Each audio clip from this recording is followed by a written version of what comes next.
2000ങ്ങളുടെ തുടക്കം. അന്ന് നമ്മുടെ ഇന്ത്യൻ റോഡുകളെ ഭരിച്ചിരുന്നത് വെറും സാധാരണ 100cc ബൈക്കുകളായിരുന്ന ഒരു കാലം. വേഗത എന്നാൽ വെറും അക്കങ്ങൾ മാത്രമായിരുന്ന ആ നാളുകളിലേക്ക് ഒരു അണുബോംബ് വീഴുന്നതുപോലെയാണ് അവൻ കടന്നുവന്നത്. ഒരൊറ്റ പരസ്യം, ഒരൊറ്റ ഡയലോഗ്, ജെറ്റ് സെറ്റ് ഗോ. നമ്മുടെ ഹൃത്വിക് റോഷൻ ആ ബൈക്കിലേക്ക് കയറി ആക്സിലറേറ്റർ തിരിക്കുമ്പോൾ ഇവിടെയുള്ള ഓരോ കൗമാരക്കാരന്റെയും ഹൃദയമിടിപ്പ് ഇരട്ടിയാവുകയായി. ഇത് വെറുമൊരു മോട്ടോർ സൈക്കിൾ ആയിരുന്നില്ല, 90s കിഡ്സിനെ ഉറക്കം കെടുത്തിയ വലിയൊരു സ്വപ്നമായിരുന്നു. ഇന്ത്യൻ ടു-വീലർ ഇൻഡസ്ട്രിയുടെ ചരിത്രം മാറ്റിയെഴുതിയ ഒരേയൊരു ലെജൻഡ്, ഹീറോ ഹോണ്ട കരിസ്മ.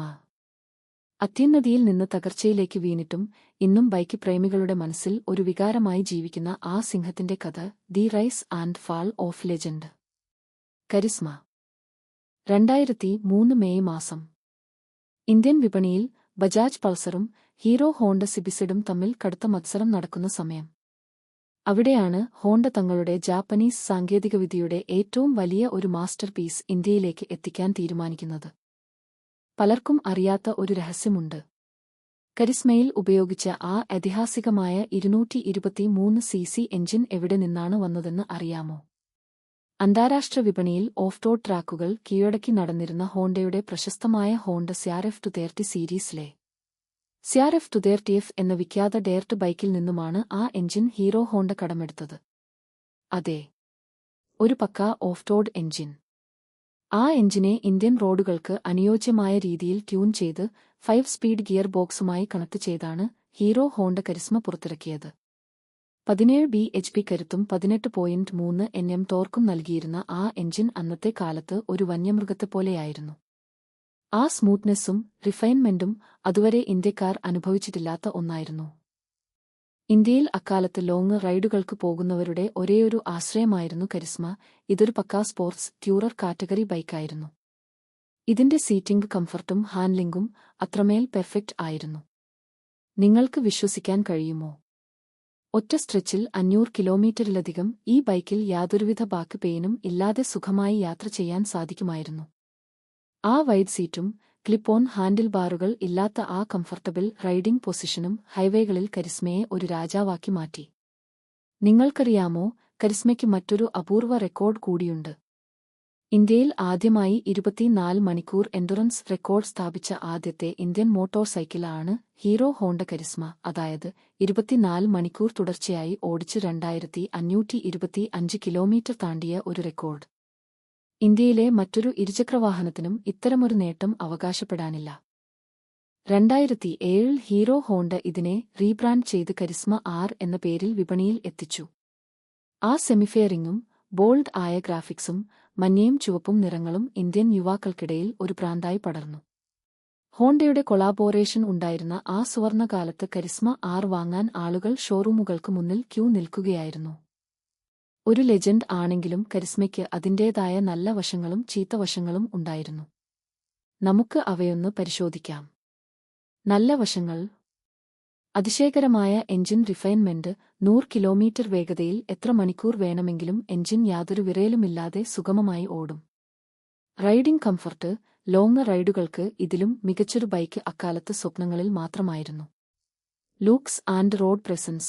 ആ വലിയ സെമിഫെയറിംഗ് ഡിസൈൻ റോഡിൽ വലിയൊരു ബിഗ് ബൈക്ക് ഫീൽ നൽകിയിരുന്നു. അതിശയകരമായ എഞ്ചിൻ റിഫൈൻമെന്റ്. 100 കിലോമീറ്റർ വേഗതയിൽ എത്ര മണിക്കൂർ വേണമെങ്കിലും എഞ്ചിൻ യാതൊരു വിറയലുമില്ലാതെ സുഗമമായി ഓടും. Riding comfort. ലോങ് റൈഡുകൾക്ക് ഇതിലും മികച്ചൊരു ബൈക്ക് അക്കാലത്ത് സ്വപ്നങ്ങളിൽ മാത്രമായിരുന്നു. Looks and road presence. ആ വലിയ സെമിഫെയറിംഗ് ഡിസൈൻ റോഡിൽ വലിയൊരു ബിഗ് ബൈക്ക് ഫീൽ നൽകിയിരുന്നു.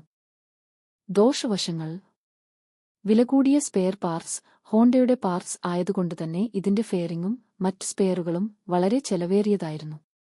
ഒരു 223cc എഞ്ചിൻ ആയതുകൊണ്ട് നഗരങ്ങളിൽ 30-35 കിലോമീറ്റർ പെർ ലിറ്റർ മാത്രമാണ് മൈലേജ് ലഭിച്ചിരുന്നത്. Plastic quality.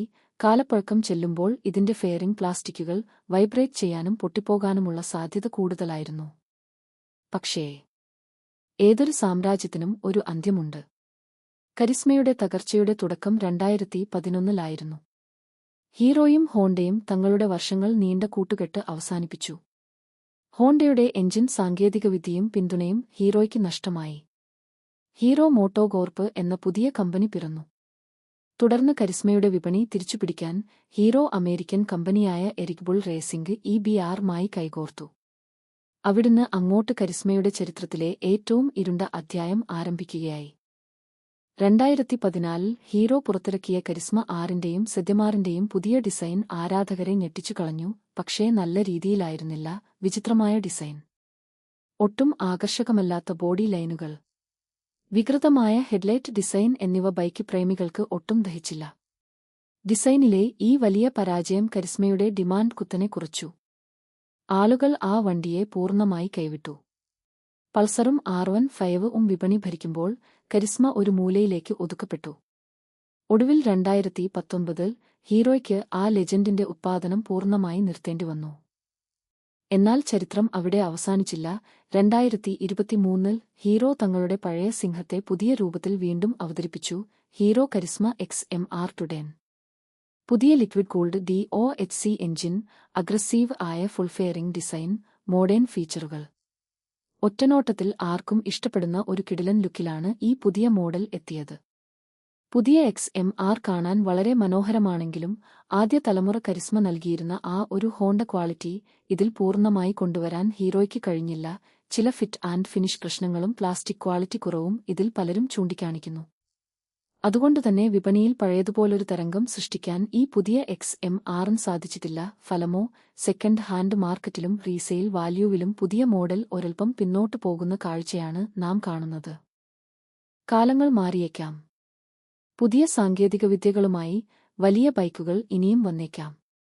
പക്ഷേ 2003 മഞ്ഞ നിറത്തിൽ ഇന്ത്യൻ റോഡുകളിലേക്ക് ഇറങ്ങിവന്ന് നമ്മുടെയൊക്കെ കൗമാരക്കാലത്തെ സ്വപ്നങ്ങൾക്ക് വേഗത പകർന്നു തന്ന ആ പഴയ ഹീറോ ഹോണ്ട കരിസ്മ R-ന് പകരമാകാൻ ഒന്നിനും കഴിയില്ല. അത് ഇന്ത്യൻ ബൈക്ക് ചരിത്രത്തിലെ എക്കാലത്തെയും വലിയൊരു വികാരം തന്നെയാണ്. നിങ്ങളിൽ എത്രപേർക്ക് ഈ വണ്ടിയുമായി ബന്ധപ്പെട്ട് ഓർമ്മകളുണ്ട്? നിങ്ങളുടെ കരിസ്മ അനുഭവങ്ങൾ താഴെ കമന്റ് ചെയ്യൂ. വീഡിയോ ഇഷ്ടപ്പെട്ടാൽ ലൈക്ക് ചെയ്യാനും ചാനൽ സബ്സ്ക്രൈബ് ചെയ്യാനും മറക്കരുത്. അടുത്ത ഒരു ലെജൻഡറിയായ വണ്ടിയുടെ കഥയുമായി വീണ്ടും കാണാം. Ride safe, stay thrilled.